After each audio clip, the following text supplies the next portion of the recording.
In 3 months, Honolulu's rail project is expected to celebrate its grand opening, at least the first leg, from Kapolei to Aloha Stadium. But first, more work has to be done. Joining us now with an update is Lori Kahikina, the Executive Director and CEO of the Honolulu Authority for Rapid Transportation, otherwise known as HART. Good morning, Lori. Thanks for coming in on crutches and all. Are you okay? I'm fine, thank you. Okay. Well, before we get to the work that needs to be done and the issues on rail, I want to ask you about your initial reaction when the mayor said, I think it was just a few weeks ago during his State of the City, hey, grand opening is going to be in July. It really was, my deputy and I were sitting in the crowd, and it was, we gasped, because leading up to that, and let me make it clear, we are all step in step, hand in hand with administration, but he asked when he was writing his State of the City address, I want to say a month, I want to say a month. And I said, no, please. HART's reputation is really bad, so we don't want to overpromise, underdeliver, so just say summer, just say summer.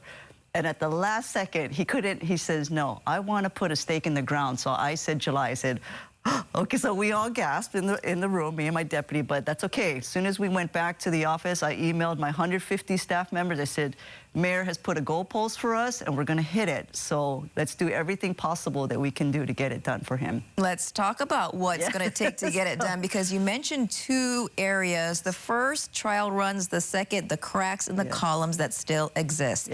Let's get to the trial runs first. All POW, all done? All done, all done. So I announced at City Council yesterday, on Tuesday, that there's two phases to trial running. The first phase is the 144 test case scenarios that Hitachi has to run, and they've completed that. They started that in August, and they're done. The second phase is 30-day running average of 98.5% availability. And we assumed about 45 to 60 days to hit that. But on April 2nd, they got it done in 35 days. So I'm very proud of Hitachi and our team to get that done. So all that's left for trial running is they have to get all their paperwork done and submit it to HART for approval, and they're hoping to get that done the end of April. Okay, so just the paperwork there. Let's get to the cracks in the columns. How many? You just took a sigh. Why did you breathe and take a sigh? Because so when Mayor said July, this is a major infrastructure project, and anything can go wrong. And so that's why I was worried. You know, the material that needs to be, it's manufactured in the mainland, and it's being shipped right now on mats, and it was shipped last week, and it's supposed to arrive next week. But that's out of our control. Right? So a hurricane could happen, the ship could sink, get off course, anything. And then when the material gets here, when they start to construct it, something could go wrong. So that was my hesitancy to come out with a definitive month. But it is what it is. As I mentioned, so there's 8 columns on the west side that have these cracks that need to be post tension, I'll say. So there's 21 columns that have these cracks, but there have been epoxy injected, I should say, so that additional water and material doesn't get into those cracks. So that part is done. The post tensioning of the 8 columns, just to reinforce them, that's the material that's being shipped here, and we should start construction after it arrives within a couple of weeks. And that schedule is slated for the end of May. So that's why Mayor felt comfortable July. But again, anything can happen. Anything, including, knock on wood, days of rain, right? Absolutely. If it was raining, you can't work on that. It's Mother Nature, right? That's correct. I appreciate you saying that.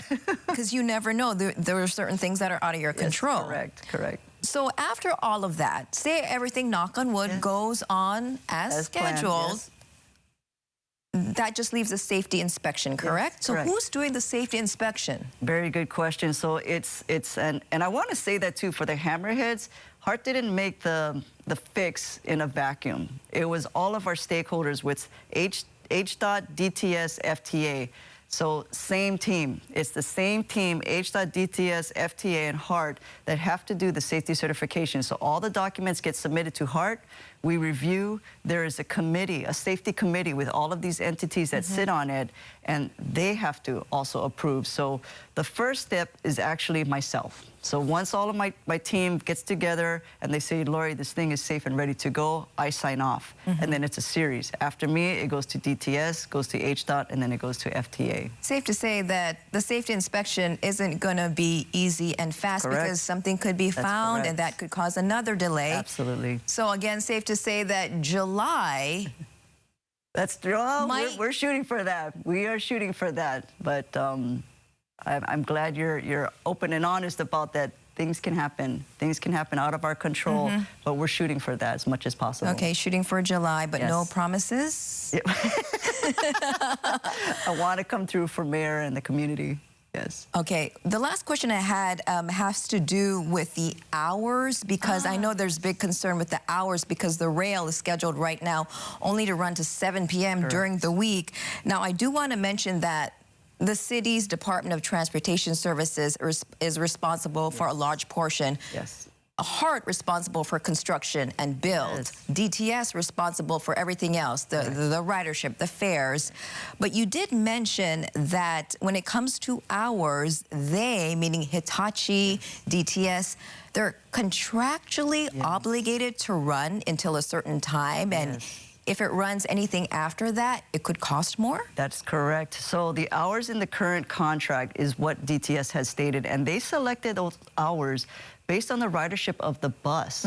And so if you want to shift the hours, so let's say it's 5 a.m. to 7 p.m. If you want to shift the hours, but the same number of hours, I don't think that's a big issue. Okay. If you want to extend the hours, then there's additional costs. But we also, and I say city, we're going to get beat up too if you're running this train. This train it can hold about 800 passengers. So if you're running the train with only 10, but you're still having the cost to run the train, we'll get beat up too. We'll get criticized. So we have to have that right balance. And again, this is just the hours for the first segment. When the second segment opens in a couple of years, they'll extend it. And of course, all the way through the entire system, they'll extend it even more. We do have more questions, but we are out of time. Oh, shoot. But you know, I know that HART, again, is responsible for construction and build. Yes. We did invite the city here this morning as well. They did say that they were busy, but they hope to join us next week to answer all the questions about hours of operation and the fares and the viewers and the riders. Lori Kahikina, though, you came, and so I appreciate your time. I do want to ask you more questions. Can you come back right before? Because I know there's a lot more questions the viewers have about safety and basically, are we good to go? So yes, as the construction of the hammerheads continue on, that'll be a great update that I can give you. all right, well, again, thank you so much for coming in on your crutches, being such a great sport, and we hope to see you back here soon. Absolutely, thank you. Thank you.